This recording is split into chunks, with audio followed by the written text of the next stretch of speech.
നമസ്കാരം, news prime മലയാളത്തിലേക്ക് സ്വാഗതം.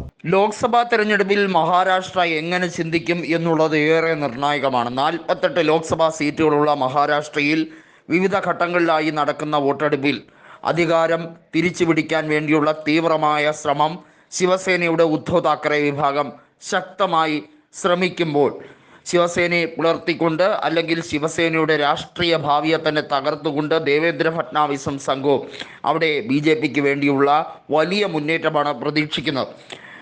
അവിടെ ഏക്നാഥ് ഷിൻഡെ അവരോടൊപ്പം ചേർത്ത് പിടിച്ചെങ്കിലും ഏക്നാഥ് ഷിൻഡെയെ BJPയിലേക്ക് ലയിപ്പിക്കാൻ, അതായത് അദ്ദേഹത്തിൻ്റെ പാർട്ടിയെ BJPയിലേക്ക് ലയിപ്പിക്കാൻ വേണ്ടിയുള്ള തീവ്രമായ ശ്രമവും നടക്കുന്നുണ്ട്.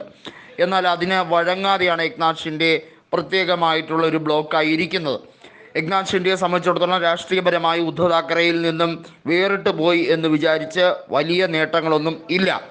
അദ്ദേഹത്തിൻ്റെ പാർട്ടിക്ക് സീറ്റുകൾ അനുവദിക്കുന്നതുമായി ബന്ധപ്പെട്ട കാര്യത്തിൽ പോലും തമ്മിൽ തർക്കം അതിരൂക്ഷമാണ്. കാരണം ബാരാമതി സീറ്റുമായി ബന്ധപ്പെട്ട പ്രശ്നങ്ങൾ അവിടെ നിലനിൽക്കുകയാണ്.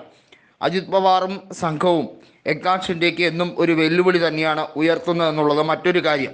സീറ്റ് വിഭജനം അതിശക്തമായി അതിവിദഗ്ധമായി തന്നെയാണ് ഇന്ത്യ മുന്നണി പൂർത്തീകരിച്ചതെങ്കിൽ അത് ഒരിടത്തും എത്താതെ നിൽക്കുന്നത് NDA മുന്നണിയെ സംബന്ധിച്ചിടത്തോളം വലിയ ഒരു നഷ്ടം തന്നെയാണ് എന്ന് തന്നെ പറയേണ്ടി വരും. എന്നാൽ കേന്ദ്ര സർക്കാരിൽ അല്ലെങ്കിൽ കേന്ദ്ര ഗവൺമെൻറ്റിൽ ഏറ്റവും മികച്ച രീതിയിലുള്ള കർമ്മശേഷിയുള്ള മന്ത്രി എന്ന ഖ്യാതി നേടിക്കഴിഞ്ഞിരുന്ന നിതിൻ ജയറാം ഗഡ്കരി, നാഗ്പൂരിൽ നിന്നുള്ള 2 തവണ ലോക്സഭാ തെരഞ്ഞെടുപ്പിൽ മൃഗീയ ഭൂരിപക്ഷത്തിൽ ജയിച്ച നിതിൻ ഗഡ്കരി സംസാരിക്കുന്നത് 48 സീറ്റിൽ വലിയൊരു മുന്നേറ്റം NDAക്ക് കാണും. 40-ന് മേൽ തൂത്തുവാരാനുള്ള എല്ലാ സാധ്യതയുമുണ്ട്. മൂന്നാമതൊരു ഊഴവും കേന്ദ്ര സർക്കാർ, അതായത് മോദി സർക്കാരിന് നൽകാൻ വേണ്ടിയുള്ള തീവ്രമായ ശ്രമമാണിപ്പോൾ രാജ്യത്ത് ഉടലെടുക്കുന്നത്. അതുമാത്രമല്ല, എക്സിറ്റ് പോൾ സർവേകളിലൊക്കെ വലിയ മുന്നേറ്റം NDA കക്ഷിക്ക് 2023 അവസാന കാലഘട്ടങ്ങളിലൊക്കെ പ്രഖ്യാപിച്ചിരുന്നു. എന്നാൽ ആ ഒരു ട്രെൻഡ് പൊതുവെ മാറിക്കഴിഞ്ഞിരിക്കുകയാണ്.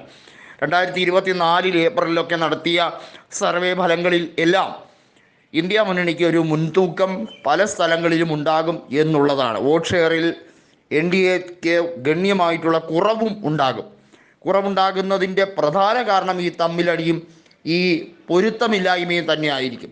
എന്നാൽ ഒറ്റക്കെട്ടായി മുന്നോട്ട് നീങ്ങുന്ന ഉദ്ധവ് താക്കറേക്കും ശരത് പവാറിനും കോൺഗ്രസിനും അവിടെ ആശയക്കുഴപ്പം ഒന്നും തന്നെയില്ല. ഈ ആശയക്കുഴപ്പം ഉണ്ടാക്കി വലിയ തോതിൽ പ്രശ്നമായിരിക്കുന്നത് ആകെ ശരത് പവാറിനെയും ഏക്നാഥ് ഷിൻഡെയും തമ്മിലുള്ള പ്രശ്നങ്ങൾ തന്നെയാണ്. ആ പ്രശ്നങ്ങളെ ഒരു പരിധിവരെ പരിഹരിക്കാൻ BJP നേതൃത്വത്തിന് കഴിയുമെങ്കിൽ മാത്രമേ മഹാരാഷ്ട്രയിൽ ഒരു മേൽഗതി ഉണ്ടാവുകയുള്ളൂ എന്ന് ഗഡ്കരിക്കും കൃത്യമായി അറിയാം. നമുക്കറിയാം, BJPയെ സംബന്ധിച്ചിടത്തോളം ഏറ്റവും ജനകീയനായ ഒരു നേതാവായിരുന്നു ഗോപിനാഥ് റാവു മുണ്ടെ.